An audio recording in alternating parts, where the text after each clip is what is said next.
Voilà, bonsoir à tous. Merci pour ce moment que vous dédiez à la plage. Eh bien, aujourd'hui, nous nous retrouvons pour une fois de plus échanger sur la parole du Seigneur. Voilà, nous avons commencé notre étude relative au décryptage des différentes lettres adressées aux différents messagers. Voilà, et c'est dans ce cas d'espèce qu'aujourd'hui, par la plus grâce, nous allons étudier la lettre qui a été adressée à l'Assemblée de Sardes. Voilà, mais nous ne pourrons commencer cette étude sans pour autant faire un bref résumé des différentes lettres qui ont été adressées aux autres églises. Voilà, le Seigneur s'étant présenté désormais comme celui-là qui siège au milieu de ses assemblées, il a bien voulu présenter ses attributs à son serviteur l'infatigable Jean. Voilà, Jean qui a été amené à l'île de Patmos afin de pouvoir être celui-là même qui allait recevoir le privilège de pouvoir rédiger l'Apocalypse. Alors au niveau du chapitre 1, le Seigneur Jésus s'étant présenté à son serviteur, faire dans le contenu des différentes lettres qu'il adresse aux différentes églises qui sont en Asie, c'est-à-dire l'église d'Éphèse, au sein de laquelle il a dû reprocher la perte du premier amour tout en se présentant avec un attribut. Ensuite, il a demandé à cette assemblée de pouvoir marcher de progrès en progrès. Au niveau de Smyrne, le Seigneur s'est présenté également avec un autre attribut. Voilà. Il n'a pas trouvé de grands défauts à reprocher à Smyrne. Il a simplement demandé à Smyrne de pouvoir se tenir fidèle face à l'épreuve à laquelle l'ennemi allait les plonger. Voilà. Donc le Seigneur a appelé l'église de Smyrne à plus de persévérance dans la démonstration de sa foi. D'accord? Au niveau de Pergame, Pergame était une ville archéologique au sein de laquelle on trouvait des choses qui déplaisaient fort bien à l'Éternel. Entendez par là la grande statue érigée à Zeus. Ensuite, il y avait aussi la présence de la statue adressée à Athéna. Et au sein de Pergame, Pergame était cette ville-là au sein de laquelle il y avait des repas qui étaient pris au nom de ces idoles, des choses qui ne glorifiaient pas le Seigneur. Et le Seigneur avait appelé son serviteur à dénoncer ces choses, quand bien même il savait que cette assemblée était aussi en train de se faire salir, puisqu'elle observait un peu la doctrine des Nicolaïtes. Voilà. Donc le Seigneur a bien pris soin au niveau de Pergame de mentionner ces choses-là, afin que cette église puisse corriger le tir. Au niveau de Thyatire, on avait bien compris que Thyatire était cette église-là même qui cumulait les qualités des précédentes églises. Notamment, le premier amour qui faisait défaut à Éphèse était présente dans cette église. Et la constance, les dernières œuvres plus grandes que les premières. Et donc le Seigneur avait ces qualités-là qui lui plaisaient fort bien. Il a pris soin d'énumérer ces choses. Par contre, à Thyatire, le Seigneur avait trouvé quelque chose de très affreux. Notamment cette Jézabel, cette assemblée en son sein qui se permettait d'enseigner et de séduire son peuple. Et le Seigneur avait horreur des choses qui étaient enseignées en son nom et qui ne reflétaient pas sa nature ni sa parole. Et le Seigneur donc avait interpellé cette église afin que cette église corrige le tir. Voilà. Et il a même donné du temps dans sa clémence à cette église afin qu'elle se repente. D'accord? Et si la repentance n'était pas observée, alors là, le Seigneur passait directement au jugement tout en la jetant dans un lit, voilà, afin qu'elle ait une grande tribulation, elle et ses enfants, qui était un langage spirituel qui témoignait d'envoyer cette Jézabel et tous ses enfants livrés à des esprits impurs à tout jamais, ils avaient décidé de croire au mensonge et d'induire le peuple de Dieu dans la fausse doctrine. Voilà. Et donc aujourd'hui, nous allons donc étudier la 5e lettre, qui est la lettre rédigée à l'église de Sardes. Voilà. Et donc je vous invite sans plus tarder à donc prendre vos Bibles, à vous diriger au niveau de l'Apocalypse chapitre 3. Voilà. À partir du verset 1 jusqu'au verset 6. Voilà. C'est ce qui fera l'objet de notre méditation ce soir. Alors donc sans plus tarder, je vous fais la lecture de ce passage. 5e lettre à l'église de Sardes. Écrit à l'ange de l'église de Sardes, Voici ce qu'il dit celui qui a les 7 esprits de Dieu et les 7 étoiles. Voilà. Donc, comme je vous l'ai décrit dans les précédentes lettres, les lettres sont adressées avec une certaine syntaxe, d'accord? En premier lieu, vous trouverez que le Seigneur se présente toujours avec un attribut de gloire qu'il a hérité parce qu'il se tient désormais dans la gloire du Père. Et ensuite, il passe aux reproches ou il passe aux félicitations, notamment s'il décèle des qualités. D'accord? Et ici, le Seigneur tient à rappeler à cette assemblée, à cette église, qu'il est celui-là même qui détient les sept esprits qui sont de Dieu. D'accord? Mais qu'est-ce que cela signifie, détenir les 7 esprits qui viennent de Dieu? Ici, le Seigneur utilise cet attribut pour montrer à cette assemblée que il est celui-là qui se tient désormais dans la plénitude du Père. D'accord? Et rien ne peut échapper à son contrôle. Alors, la manifestation du Saint-Esprit sur 7 onctions différentes sont les attributs qui témoignent de la gloire qu'il a. Et il tient à rappeler cela à cette assemblée pour qu'elle comprenne que tout ce qu'il sera en train de donner ici vient de l'Esprit divin et cela révèle de la puissance et de l'autorité de Dieu. C'est de ça qu'il s'agit. Alors, le Seigneur continue en passant maintenant au diagnostic. Quant au verset, avant le verset 2, il dit « Je connais tes œuvres, je sais que tu passes pour être vivant et tu es mort. » Alors, qu'est-ce que cela signifie? Je sais que tu passes pour être vivant alors que tu es mort. Cela signifie que dans cette église, des personnes ont l'apparence, des personnes qui sont aisées dans la parole de Dieu, des personnes qui se vantent d'avoir un niveau spirituel élevé, alors qu'aux yeux du Seigneur, ils ne sont absolument rien. Ils ne sont pas des personnes qui sont aguerries par sa pratique, qui sont aguerries par sa doctrine. D'accord? Car il est celui-là même qui tient le secret dans sa main. Car l'Esprit de Dieu sonde tout, même la profondeur de Dieu. La parole nous l'a révélé. Alors Christ ici est en train de révéler à cette église qu'elle devait faire preuve d'humilité. C'est de cela qu'il s'agit. Alors au verset 2, sois vigilant et affermis le reste qui est près de mourir, car je n'ai pas trouvé tes œuvres parfaites devant mon Dieu. Voilà. Et donc ici, c'est la confirmation de ce que le Seigneur était en train de diagnostiquer à cette église. D'accord? Car il est celui-là même qui sonde tout. Et alors les œuvres qui étaient posées à Sardes ne révélaient pas des œuvres parfaites du Seigneur. Il y avait encore des lacunes que le Seigneur décelait. Et le Seigneur avait bien pris soin de souligner cela à cette assemblée afin qu'elle puisse corriger le tir. Car vous remarquerez que l'ensemble des lettres, la majorité des lettres donne toujours le temps aux différentes assemblées, aux différents membres des églises qui la constituent, le temps de pouvoir corriger le tir, car le Seigneur se tient dans sa justice. D'accord? Et il continue au verset 3 en disant, rappelle-toi donc comment tu as reçu et entendu, et garde et répands-toi. Si tu ne veilles pas, je viendrai comme un voleur, et tu ne sauras pas à quelle heure je viendrai sur toi. D'accord? Alors le Seigneur ici révèle à cette église qu'elle doit faire preuve de constance quand il appelle cette assemblée à se souvenir qu'elle doit pouvoir marcher toujours de progrès en progrès. Rappelle-toi comment tu as reçu et entendu, et garde et répands-toi. Si tu ne veilles pas, je viendrai à toi comme un voleur et tu ne sauras pas à quelle heure je viendrai sur toi. D'accord? Verset 4. Cependant, tu as à Sardes quelques hommes qui n'ont pas souillé leurs vêtements. Ils marcheront avec moi en vêtements blancs parce qu'ils en sont dignes. Eh bien, ici, c'est les félicitations. Le Seigneur est en train de révéler à Sardes qu'il y a parmi les personnes qui constituent cette église, des personnes qui marchent en vêtements blancs, qui vont pouvoir marcher en vêtements blancs parce qu'ils n'ont pas souillé. Qu'est-ce que cela dit? Cela signifie que ils sont dans la parfaite considération du Seigneur. Ils sont en train de se comporter comme le Seigneur souhaite voir toutes les personnes de cette église marcher. D'accord? Et le Seigneur qui a, rappelez-vous, le Seigneur qui a promis toutes sortes de récompenses, a promis le vêtement blanc, le signe de la récompense céleste qui est octroyé à celui qui aura la victoire sur le péché. Et alors le Seigneur discerne et informe cette assemblée qu'il voit certains membres marcher en vêtements blancs parce qu'ils n'ont pas souillé. D'accord? D'accord? Parce qu'ils en sont dignes. Au verset 5, le Seigneur dit, celui qui vaincra sera revêtu ainsi de vêtements blancs. Je n'effacerai point son nom du livre de vie. Je confesserai son nom devant mon Père et devant ses saints anges. Ici, c'est la gloire finale que le Seigneur attribue à ceux qui vont triompher du péché.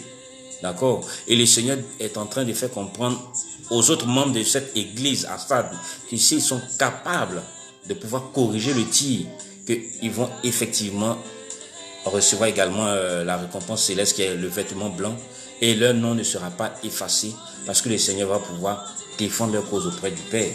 Le Seigneur va les justifier, en d'autres termes. Voilà. Voici ici le contenu de cette lettre. Et au verset 6, le Seigneur dit que celui qui a des oreilles entende ce que l'Esprit dit aux églises.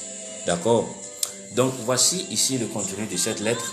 Et comme à nos habitudes, vous comprenez bien la syntaxe dans laquelle cette lettre est rédigée, qui en premier lieu fait appel d'abord à la présentation du Seigneur à travers l'attribut de gloire qu'il a.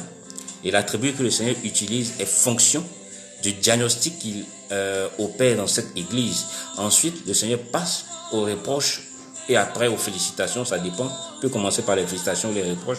Et il finit toujours son approche par une exhortation à toujours défendre la récompense qu'il a octroyée, et il donne des encouragements pour que ceux qui ne sont pas encore dans le bon comportement puissent corriger le tir afin d'eux aussi être capables de hériter les récompenses célestes. Donc voici ici le message que le Seigneur a bien voulu adresser à cette église à Sardes. D'accord? Eh bien, nous allons, pour ceux qui sont connectés, bonsoir Maman Abissi, bonsoir Charles Cédric Kwasi, pour vous qui me regardez, soyez bénis.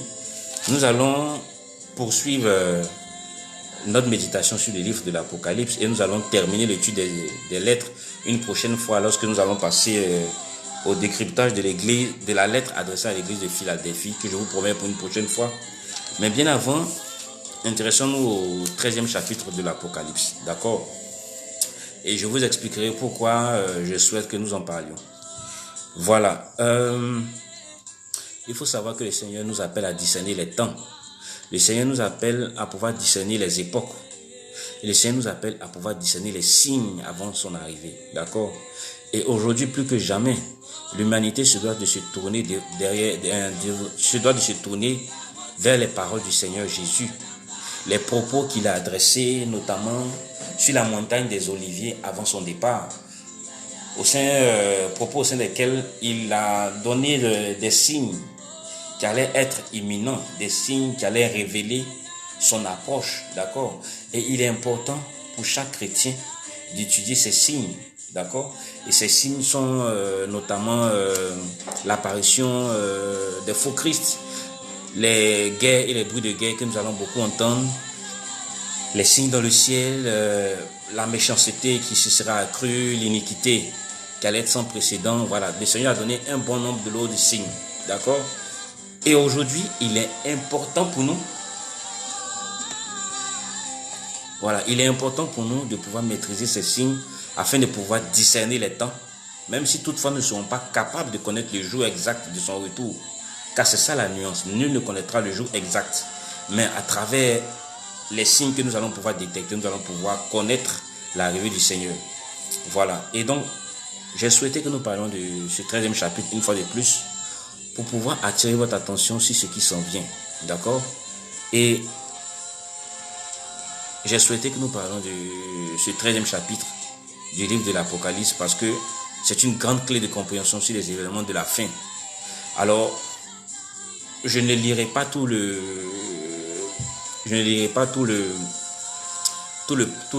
texte de l'Apocalypse 13, non. Mais je vais vous donner un résumé de ce qui a été prophétisé par Jean dans ce chapitre. Eh bien, Jean, par la grâce du Saint-Esprit, est mis au contact de deux bêtes dans le monde spirituel. La première bête qui montre elle de la mer, c'est-à-dire qui est issue des humains, d'accord, des personnes qui ne croient pas en Dieu. Il y aura une bête qui va émerger de ces personnes. C'est un système politico. Certains vont parler de l'Antichrist. Et c'est cette bête-là que Jean a révélée. Et le caractère farouche que cette bête a, Jean a essayé, avec la maturité d'esprit qu'il a, de pouvoir révéler les caractéristiques de cette bête afin que ceux qui lisent et qui ont la connaissance puissent détecter de quoi est-ce qu'il s'agit. Alors, cette bête est en train d'émerger, d'accord, pour notre génération à laquelle nous appartenons. Et il n'est pas faux de constater que très bientôt, dans un système qui ne dira pas son nom, nous verrons quelqu'un qui va émerger et qui sera en train de faire la guerre au sein. C'est ce que cette première partie de l'Apocalypse 13 a révélé. À partir du verset 1 au verset 10. D'accord? Le verset 1 et verset 10 présentent la bête qui est issue du système politique qui va naître et qui va venir oppresser les saints de Dieu. Et cette bête sera en train de faire la guerre aux saints. D'accord? Le peuple qui est fidèle à Dieu, cette bête-là, ce système-là, qui sera érigé parmi les vivants, viendra faire la guerre à ce peuple-là. Et aussi, elle ne s'arrêtera pas à cela. Elle va aussi blasphémer le nom de Dieu, puisque vous verrez que cette bête aura des noms de blasphème. D'accord? Et Jean nous fait comprendre bien que cette puissance qu'elle a, tout ce qu'elle a comme attribut, elle ne tire que tout son pouvoir des voies ténébreuses. D'accord? Jean nous fait cette fabuleuse révélation pour que nous puissions discerner les choses quand elles viendront. Et ensuite, à partir du verset 11 jusqu'au verset 18, Jean nous donne maintenant l'atrocité des actes qui seront commis par cette deuxième bête qui sera de facto en lien avec la première bête. Et cette deuxième bête, au verset 11, Jean nous fait comprendre que elle aura deux cornes semblables à un agneau, mais elle va parler comme un dragon. Alors ça signifiera que elle sera d'apparence trompeuse, elle sera d'apparence inoffensive. D'accord? Mais tout ce qu'elle sera en train de dire, tout ce qu'elle sera en train de projeter comme parole, ce sont des paroles qui ont leur provenance, qui viennent des voies ténébreuses. D'accord? Et nous serons face ici à une séduction sans précédent. Car rappelez-vous, ce deuxième passage du 13e chapitre de l'Apocalypse révèle qu'elle sera même capable de faire descendre du ciel du feu sur la terre à la vue des hommes. Vous comprenez cela? Et je m'en vais citer le passage 13, le verset 13, du chapitre 13 qui dit, elle opérait de grands prodiges, même jusqu'à faire descendre du feu du ciel sur la terre à la vue des hommes. Et elle séduisait les habitants de la terre par les prodiges qui lui étaient donnés d'opérer en présence de la bête, disant aux habitants de la terre de faire une image à la bête et qui avait la blessure de l'épée et qui vivait. La bête sera en train de se lancer à une grande campagne de séduction. C'est de cela qu'il s'agit. Et ceux dont le nom ne sera pas trouvé dans le livre saint seraient en train de tomber face au très enflammé de la séduction orchestrée par cette bête. D'accord? Et rappelez-vous, au verset 4 de ce même chapitre, il est écrit, et ils adoraient le dragon parce qu'il avait donné l'autorité de la bête, et ils adoraient la bête en disant, qui est semblable à la bête et qui peut combattre contre elle? Eh bien ici, la bête vient de violer un des commandements de Dieu. Dieu nous a formellement interdit d'adorer une autre personne autre que lui. Et la bête s'arrange à travers ses différents tours de passe-passe, à travers sa subtilité à se faire adorer et à voler l'adoration qui revient au Seigneur. Est-ce que vous comprenez ce qui est en train de s'apprêter, en train d'être fait, Et tout cela, c'est minutieusement préparé. Low battery, D'accord. please charge. C'est minutieusement préparé parce que tous ceux qui ne sont pas protégés par le Saint-Esprit vont tomber. Et cela, le Seigneur appelle à beaucoup de préparation, à beaucoup de prédisposition de manière spirituelle. Il va falloir demander le discernement. Il va falloir demander l'amour de la parole pour pouvoir chasser Satan. Car on dira, il est écrit, arrière de moi Satan, comme Christ l'a fait. Alors, la bête arrive à se faire adorer. Donc, elle entraîne certaines personnes à outrepasser le commandement de Dieu qui demande de ne pas se faire adorer. Dieu nous demande de ne pas adorer d'autres personnes qu'autre lui. La bête réussit à se faire adorer par certains habitants de la terre. Le passage 13 de l'Apocalypse révèle cela. Ensuite, deuxième erreur que la bête amènera à faire. La bête amène les habitants de la terre à faire une image de la première bête qui avait la blessure de l'épée et qui vivait. Vous comprenez?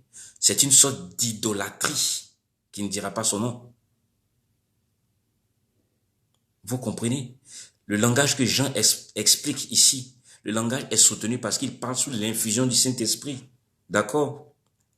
Et le verset 15 stipule, il lui fut donné d'animer l'image de la bête afin que l'image de la bête parlât et qu'elle fit que tous ceux qui n'adoraient pas l'image de la bête fussent tués.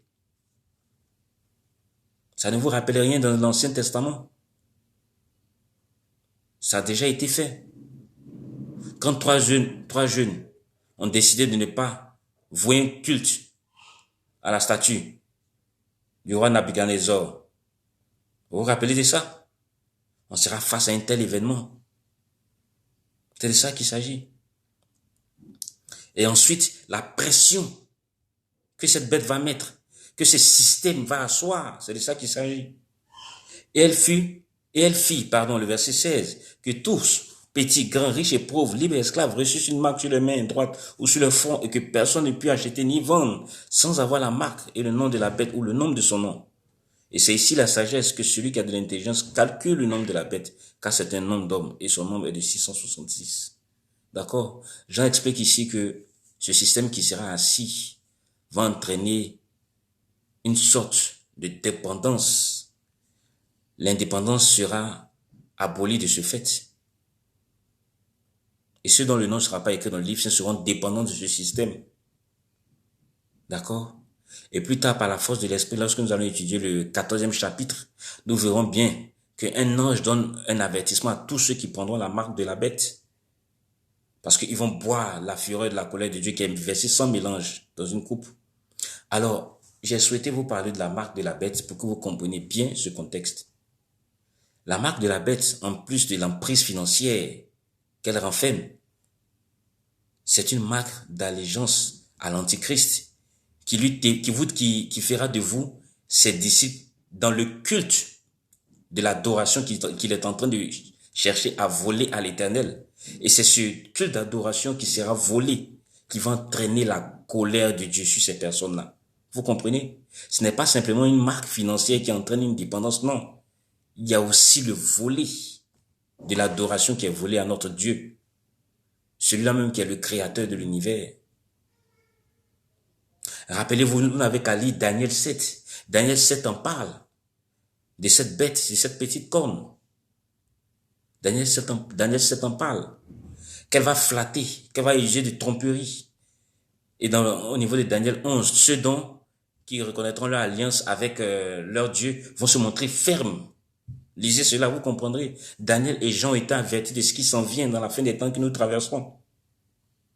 C'est de ça qu'il s'agit. Alors, j'ai bien voulu vous adresser ce petit mémo relatif à l'émergence de ces deux bêtes politico-religieuses qui vont prendre forme dans un futur proche. Et chacun d'entre nous devra témoigner sa ferme foi. Chacun d'entre nous devra faire parler sa foi. Chacun d'entre nous doit avoir sa parole, doit avoir sa foi assise sur les Saintes Écritures. Chacun de nous doit donner sa vie à Christ de manière sincère et fidèle. D'accord? Donc, je vous dis grand merci à vous qui vous êtes connectés ce soir pour échanger encore sur la parole de Dieu. Et comme je vous l'ai dit, l'Apocalypse n'est pas un livre qui effraie. L'Apocalypse est un livre de bonnes nouvelles. L'Apocalypse est le récit de ce qui s'en vient. Et c'est normal je dis bien avant la fin de cette révélation, que nous assistions à un combat dont l'enjeu est la sauvegarde des âmes dans le paradis et non la déchéance des âmes en enfer pour ceux qui vont accepter la marque et sa bête. Vous devez comprendre que le livre de l'Apocalypse ne traite que de l'enjeu des âmes. C'est de ça qu'il s'agit. C'est une lutte féroce entre Satan et le peuple de Dieu. D'accord? Et Dieu a laissé le temps. Et Dieu est en train de laisser le temps à tous ceux qui veulent tisser une alliance avec lui de manière sincère, d'être encore dans lui, son camp. Et ceux-là seront moissonnés. D'accord? Vous verrez également que lorsque nous allons étudier le 14e chapitre qui parle de la moisson et de la vendange et du message des 3 anges, vous comprendrez bien que tout ce qui se passe sur cette terre est vraiment, comme je le dis, un combat entre 2 classes. Les fils du royaume et les fils de la rébellion. Il n'y a pas de 3 camps, il n'y a pas de 2 camps et demi. Il n'y a pas de un pied dedans, un pied dehors, non. Tu es soit avec l'Éternel, tu es soit contre lui. La parole nous enseigne que Dieu dit, je mets devant toi la vie et la mort. Je te conseille de prendre la vie. C'est de cela qu'il s'agit. Donc, j'ai bien voulu échanger avec vous ce soir. Je vous dis grand merci pour vous qui accordez beaucoup d'importance à la parole du Seigneur.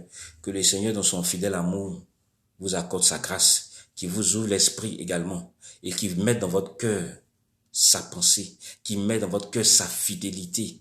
Demandons au Seigneur de mettre en nous un esprit de sagesse surtout, un esprit d'intelligence et l'esprit de discernement, désormais de discernement, parce que les temps que nous traversons seront des temps très très difficiles et nous avons besoin de son esprit. Rappelez-vous, Christ nous a dit que sans lui nous ne pouvons rien.